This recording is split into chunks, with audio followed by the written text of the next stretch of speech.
기도하시겠습니다. 하나님 아버지, 오늘도 하나님의 은혜 가운데 우리가 예배에 나와서 이제 말씀 앞에 섰습니다. 우리의 연약함을 아시는 하나님, 우리를 불쌍히 여기시는 하나님께 오늘도 우리가 간절히 구하오니 이 말씀이 우리에게 능력의 말씀, 생명의 말씀이 되게 하여 주시옵시고, 사울이 이 하나님의 말씀 앞에서 이기지 못하였던 이 사실을 보면서 우리의 믿음을 어떻게 지켜야 할지를 우리가 깨닫게 하시고 날마다 우리가 승리하게 하여 주시옵소서. 승리의 근원이 되시고 우리에게 승리를 주시는 하나님께 오늘도 찬양과 경배와 영광을 돌려드리오며 예수 그리스도 이름으로 기도드리옵나이다. 아멘. 오늘도 하나님의 은혜가 우리 모두에게 가득하시기를 주님의 이름으로 축복합니다. 이스라엘 백성들은 왕을 간절히 원했습니다. 그 이전까지, 사울 이전까지만 해도 이스라엘을 다스리던 사람은 사사였었습니다. 사사들은 일반 백성들 가운데서 나온 지도자였었는데, 그러면 지도자가 있으면 됐지 왕이 굳이 뭐 필요하냐라고 이렇게 생각할 수 있겠지만, 왕이 있으면 상비군이 생깁니다. 근데 왕이 없기 때문에 전쟁이 나서 적군이 쳐들어오면, 그러면 그때야 백성들이 비로소 모여서 이제 적군을 대적하여 나가 싸우게 됩니다. 그러면 준비되지 않은 군대와 준비된 군대와의 싸움이 되니까 언제나 이스라엘은 열세에 있게 되는 것이죠. 그래서 전쟁에 이기는 데 있어서 하나님의 도우심이 절대적으로 필요합니다. 그래서 언제나 이런 불안한 싸움을 하느니 이 왕을 세워서 왕이 우리나라의 군대를 만들면, 상비군을 만들면, 그러면 적군이 함부로 쳐들어오지도 못하고 쳐들어오더라도 우리가 그렇게 꿀릴 거 없지 않을까 하는 그런 생각을 하는 것이죠. 그래서 이스라엘 백성들은 간절히 왕을 구했었고 그 첫 번째 왕이 사울이었습니다. 사울은 다른 백성들보다 머리 하나만큼 컸다는 거죠. 다시 말해서 다른 사람들은 사울에 비하면 이렇게 어깨까지밖에는 안 오는 키를 가지고 있습니다. 그러니까 사울은 굉장히 키가 크죠. 지금으로 치면 다른 사람들에 비하면 한 20-30cm 더 컸다라고 이렇게 볼 수 있을 것 같습니다. 20-30cm면 한 이 정도 될까요? 그러면 그 정도 크면 뭐 이 정도가 뭐 대단할까 생각할 수 있겠지만 키가 그 정도 크면 엄청난 차이입니다. 우리가 그렇게 키 차이가 나는 사람 앞에 서면 우리는 굉장히 위축이 되는 것이죠. 저희가 싸움을 하는데도 격투기를 하거나 이런 데를 보더라도 키 큰 사람이 굉장히 유리합니다. 왜냐하면 팔도 길고 다리도 길고, 그래서 이 상대방이 가까이 오기 전에 먼저 때릴 수 있고, 그리고 또 덩치가 크니까 맷집도 있어서 웬만큼 맞아서는 쓰러지지도 않습니다. 그런 싸움 잘할 만한 사람을 이스라엘의 첫 번째 왕으로 삼았던 것은 그 왕이 이스라엘을 지켜주기를 원했기 때문에 다른 조건 안 보고 키 크고 잘생기고 그리고 든든해 보이는 그런 사람을 이스라엘 백성들이 원했었고, 하나님께서는 거기에 응답하셔서 이스라엘 백성들이 원하는 그런 체격의 왕을 세웠던 것이죠. 그리고 이제 이스라엘을 다스린 지 2년에 이스라엘 사람 3,000명을 택해서 이 2,000명은 자기와 함께 믹마스와 베델산에 있게 하고 1,000명은 요나담과 함께 베냐민 기브아에 있게 하고 남은 백성은 각기 장막으로 보내니라. 이제 상비군이 생겼습니다. 그런데 상비군이 몇 명이나 됐느냐 하면 3,000명이 생긴 거예요. 3,000명, 한 나라의 상비군, 우리나라는 지금 한 60만 명, 50만 명, 60만 명 그쯤 되는데, 그런데 이제 한 나라의 상비군이 3,000명이다 그러면 보잘것없는 숫자인 거죠.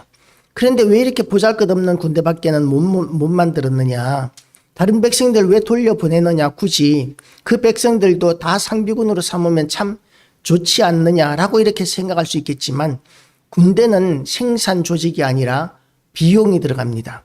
숫자가 많으면 많이 먹여야 하고 무장을 많이 시켜야 하고, 그래서 유지비가 많이 들어가는 것이 군대예요. 그래서 군대가 많으면 든든하다고 생각할 수 있겠지만 허리가 휘는 것입니다. 그러니까 이 국가의 어떤 재정이나 능력이 더 이상 큰 군대를 상비군으로 유지하기에는 어려우니까 3,000명만 상비군으로 그렇게 결정을 한 것입니다.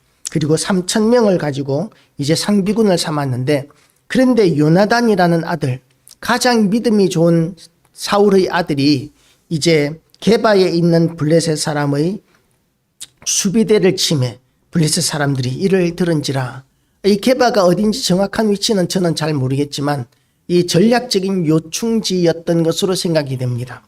오늘 우리가 13장에서 마지막 부분을 보면 이렇게 되어 있습니다. 그때에 이스라엘 온 땅에 철공이 없었으니 이는 블레셋 사람들이 말하기를 히브리 사람이 칼이나 창을 만들까 두렵다 하였습니다. 온 이스라엘 사람들이 각기 보습이나 삽이나 도끼나 괭이를 베르르면 블레셋 사람들에게로 내려갔었는데 라고 이렇게 이야기하는데, 아마도 그 요나단이 공격했던 게바에 있는 블레셋 사람의 수비대는 이스라엘 사람들이 블레셋으로 이렇게 철기를 벼르기 위해서, 그러니까 농기구나 칼이나 이런 것들을 이렇게 망가지면 새롭게 만들거나 구매를 해야 되는데 그것을 하기 위해서 통과해야 되는 전략적인 요충지였던 것으로 생각이 됩니다. 그래서 이스라엘 백성들은 청동기 시대를 벗어나지 못하고 있었는데 그 철기 시대로 이미 넘어가 있던 블레셋 사람들에게로 가서 철기 문화를 접하지 못하게 하는 가장 큰 전략적인 요충지가 아마 여기에 있던 게바였던 것 같습니다.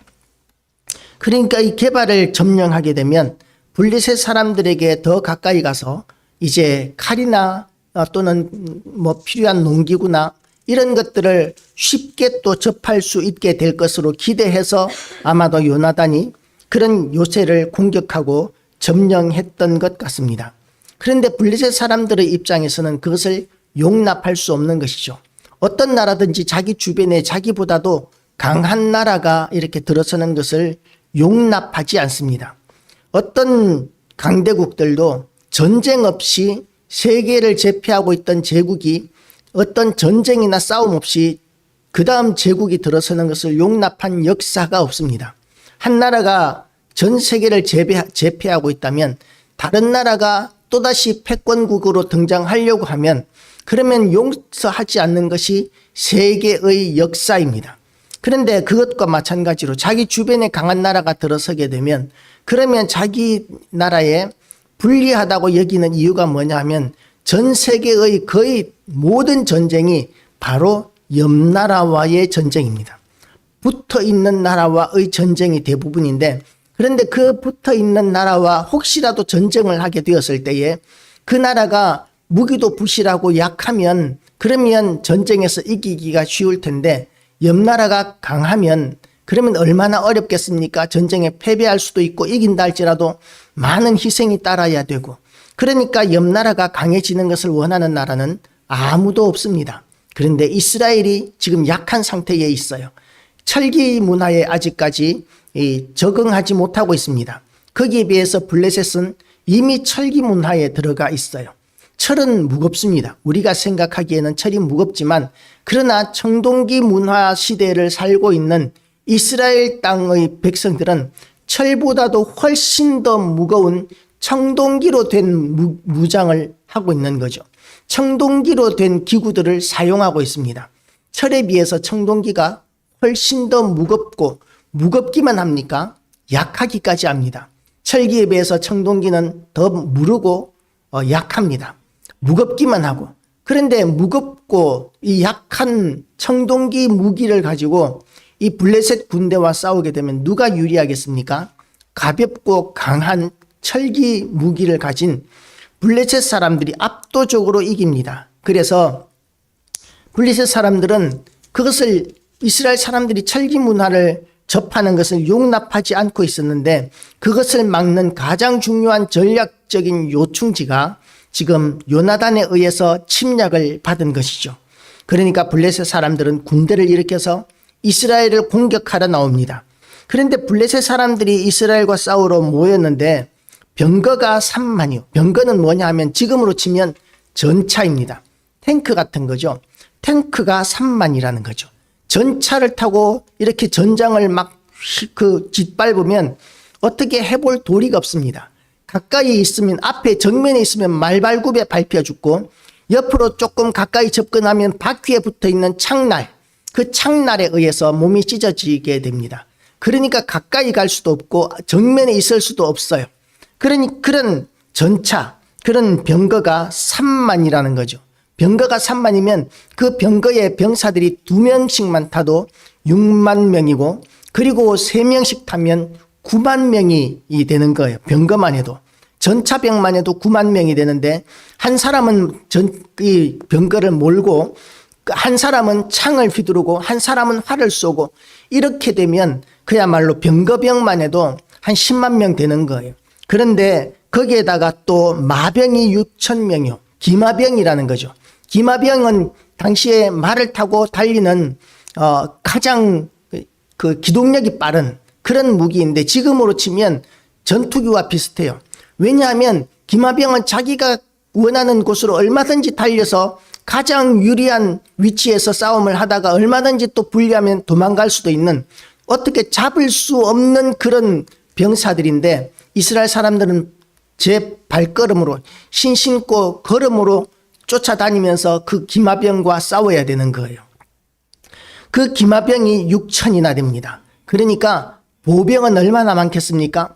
보병, 걸어다니면서 칼과 창으로 무장한 이 병사들이 얼마나 많겠습니까? 그런 강한 기마병과 또 그 강한 그 전차병들과 전차와 이런 것들이 어마어마하게 오는데 비해서 이스라엘 사람들의 그 상비군은 몇 명이라 그랬느냐 하면 3,000명밖에는 안 됩니다. 물론 요 앞에 이제 온 이스라엘이 사울이 블레셋 사람들의 수비대를 친 것과 4절입니다. 이스라엘이 블레셋 사람들의 미움을 받게 되었다함을 듣고 그 백성이 길갈로 모여 사울을 따르니라. 그 이렇게 이야기를 한 걸 보면 상비군보다도 백성들이 어쩌면 더 많이 모였겠다라고 생각할 수 있겠습니다. 일반적으로 사사시대에 백성들이 적군이 쳐들어오면 모여들었던 그 문화에 따라서 상비군은 3,000명밖에 안 되지만, 그러나 이제 적군이 쳐들어왔기 때문에 백성들이 많이 모였을 것 같다라고 생각할 수 있습니다. 그런데 그 백성들이 모여들었다가 어떤 반응을 보이느냐 하면 블레셋 군대를 딱 보는 거예요. 블레셋 군대를 보니까 지금 병거가 3만이고 마병이 6천 명이고 백성은 해변의 모래같이 많은 그 어마어마한 적군을 보니까, 야, 이거는 우리가 싸움이 안 되는 싸움이다. 이거는 죽는 것 말고는 우리에게 아무런 답이 없다. 이런 결론을 누가 보든지 객관적으로 다 내리게 되어 있는 거예요. 무기도 블레셋 군대에 비해서 이스라엘은 보잘것없습니다. 철기와 청동기라고 그랬잖아요. 그런 보잘것없는 무기에다가 숫자도 행편없이 블레셋 군대에 비하면 보잘것없습니다. 거기에다가 블레셋에 아까도 이야기했지만 병거가 있고 마병이 있다는 것은 훈련되고 준비된 군사들이라는 이야기지 않습니까? 그런데 이스라엘 백성들은 급조되어서 모인 그야말로 농민군이라고 이야기할 수 있습니다. 전쟁 준비가 전혀 되어 있지 않은 거예요. 무기도 안 돼 있고 훈련도 안 되어 있고 보급도 안 되고, 이 보잘것없는, 숫자도 보잘것없는 그런 이스라엘 군대가 이 블레셋 군대를 보니까 이거는 싸움이 안 된다라고 결론을 내리는 것이 너무나 논리적이고 이성적인 판단이라고 이야기할 수 있습니다.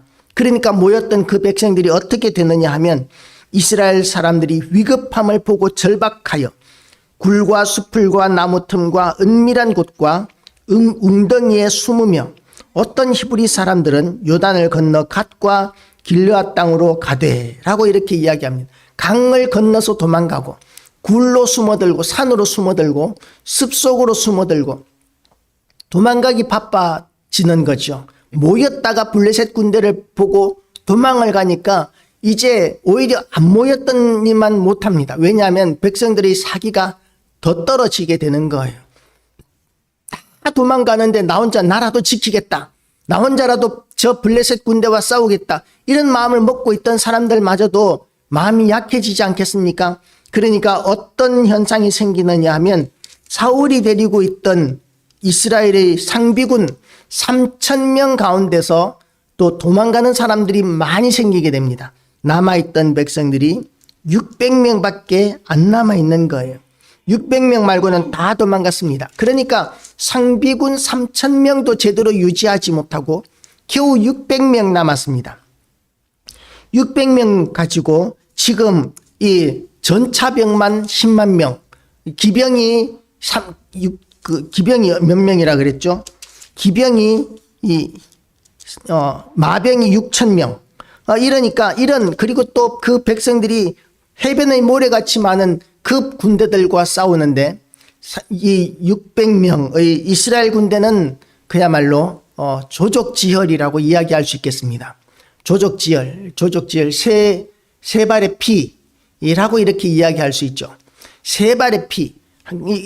있는 거, 없는 거나 마찬가지인 군대다라고 이렇게 이야기할 수 있는 것입니다. 그런데 거기에다가 또 하나님 앞에 하나님께서라도 도우시면 그러면 우리가 싸워볼 만하다고 생각하는 믿음이 있는 남아있는 백성이 600명이었는데 그런데 하나님 앞에 제사라도 드리면 하나님께서 어떤 기적이라도 행하실지 않을까 하는 그런 그 하나님의 도우심을 기대하던 그 사람들의 믿음도 흔들리는 일이 생겼는데 그게 뭐냐 하면 지금 사무엘이 하나님 앞에 제사 드리러 와야 합니다.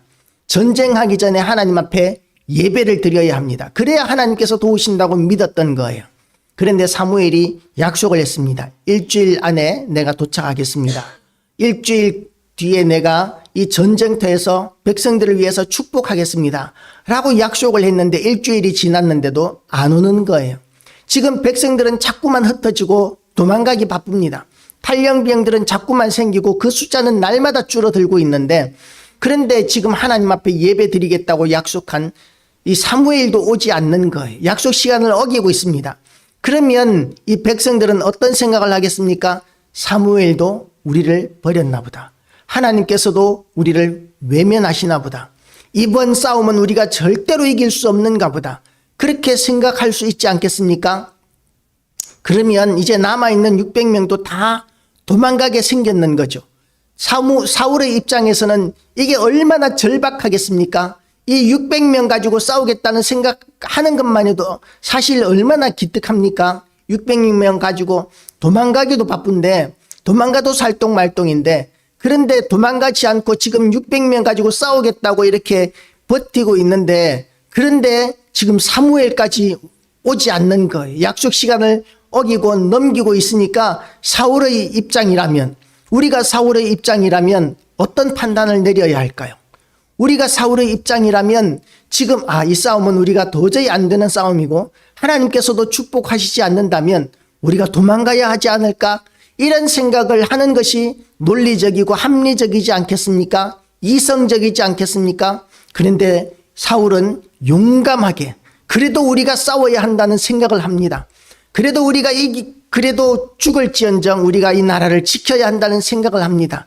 그래서 사무엘이 오지 않을지라도 내가 하나님이 세우신 기름 부어 세우신 왕이니까 내가 백성들을 대신해서 백성들을 대표해서 하나님 앞에 제사드리고 저 군대와 더불어 싸우리라 하는 생각을 합니다. 지금 100배도 200배도 넘는 적군이 눈앞에 이렇게 포진하고 있는데 그런데 100분의 1, 200분의 1도 안 되는 이 사울의 군대를 가지고 지금 싸워보겠다고 하나님 앞에 제사를 드리는 거예요.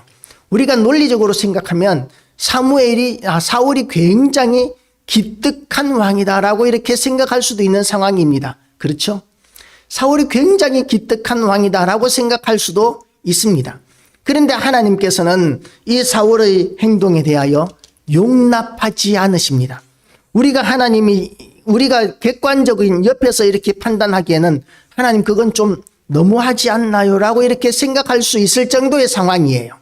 그런데도 불구하고 하나님께서는 참지 않고 하나님의 시간표를 기다리지 않고 성급하게 일을 그르치고 버린 이 사울을 하나님께서는 버리시겠다라고 이렇게 선포하고 계시는 거죠. 사무엘이 도착합니다.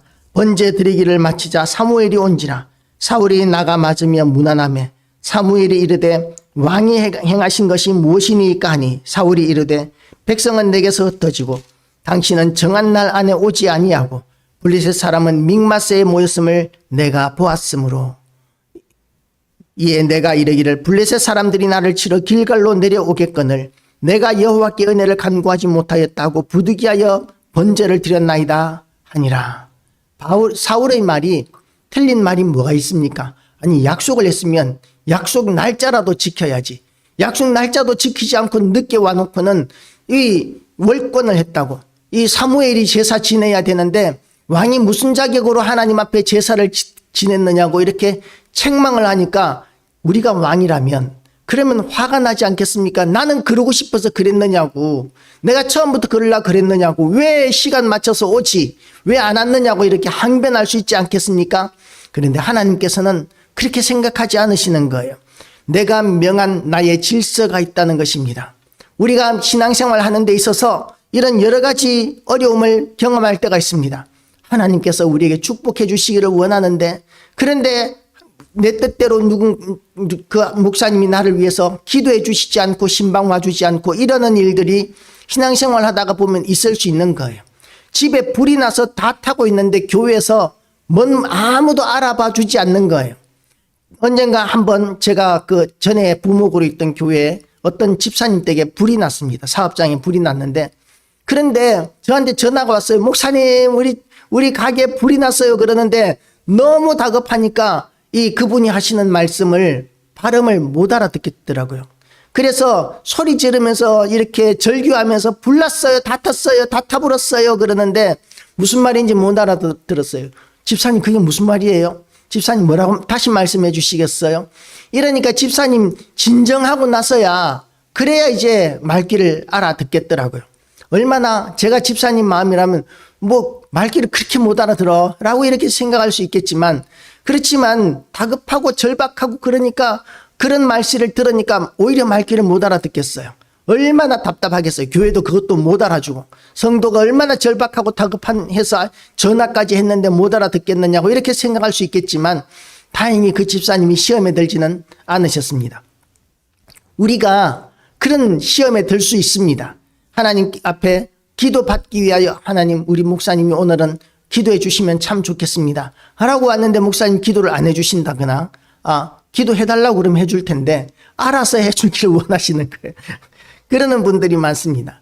안수 좀 해주시기 바랍니다. 이러면 얼마든지 해줄 텐데 얘기는 안 하고 알아서 해주면 좋을 텐데 목사님이 그 마음을 어떻게 알아요?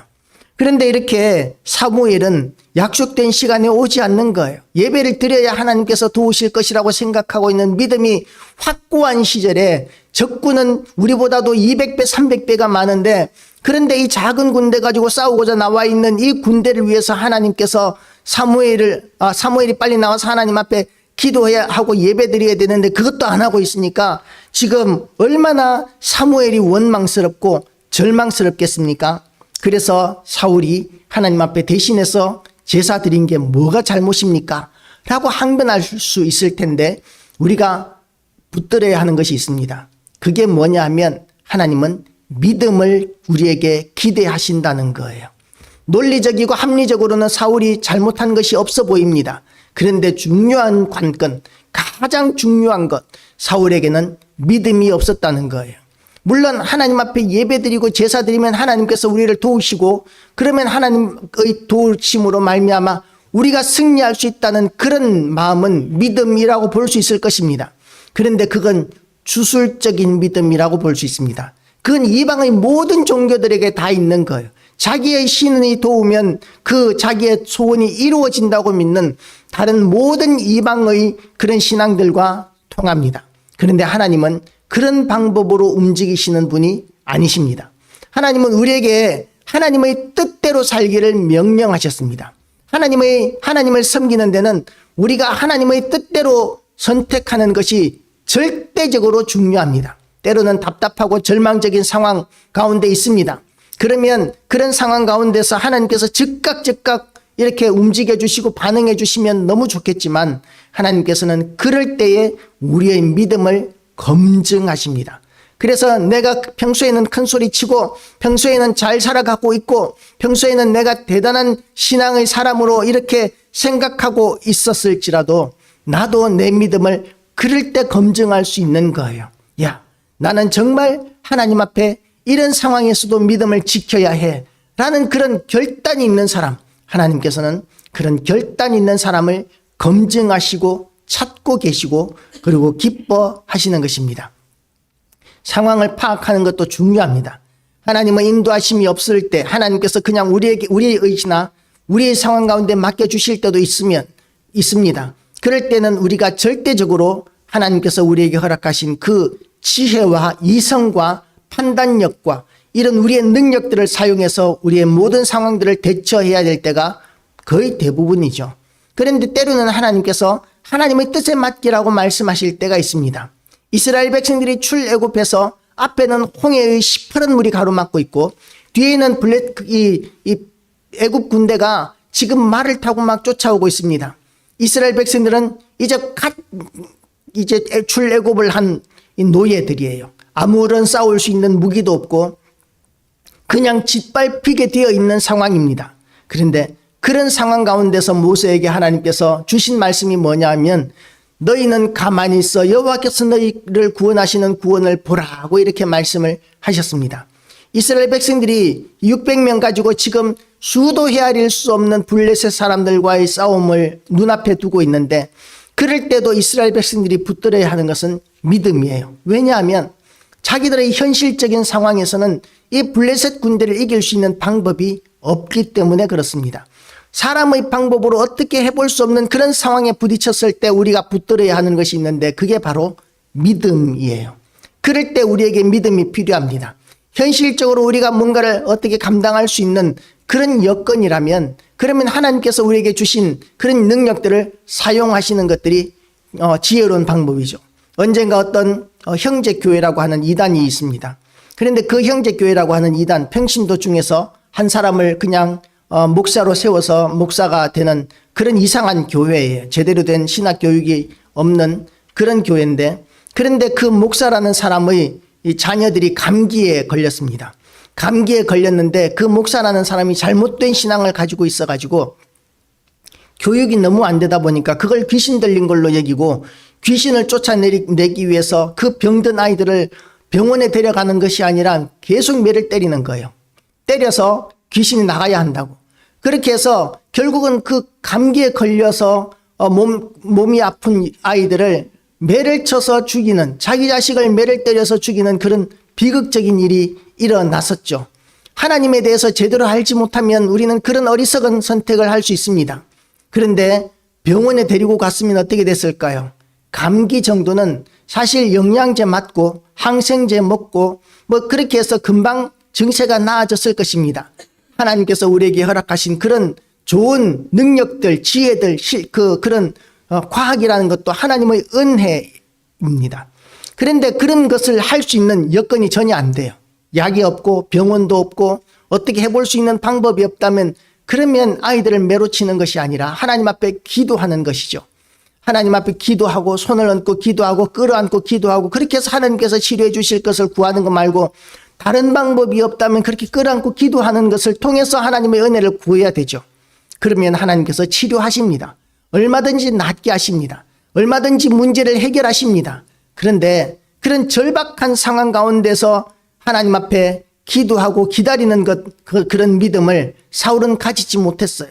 하나님 앞에 주술적인 제사를 드려야 그래야 하나님께서 도우시고 이스라엘이 구원받을 수 있다고 생각하는 잘못된 믿음, 그것은 하나님께서 허락하신 믿음이 아니기 때문에 용납이 되지 않는 것입니다. 하나님은 주술적인 하나님이 아니십니다. 하나님은 하나님의 뜻에 순종하는 자들을 기뻐하시는 하나님이십니다. 우리가 절박하고 절망적인 상황 가운데 처하게 되었을 때도 우리의 믿음을 붙드는 것, 이것이 하나님을 기쁘시게 해드리고 하나님의 능력을 덧입는 유일한 방법이라는 것을 우리는 명심해야 합니다. 이스라엘 백성들은 하나님을 주술적으로 생각할 때가 참 많았습니다.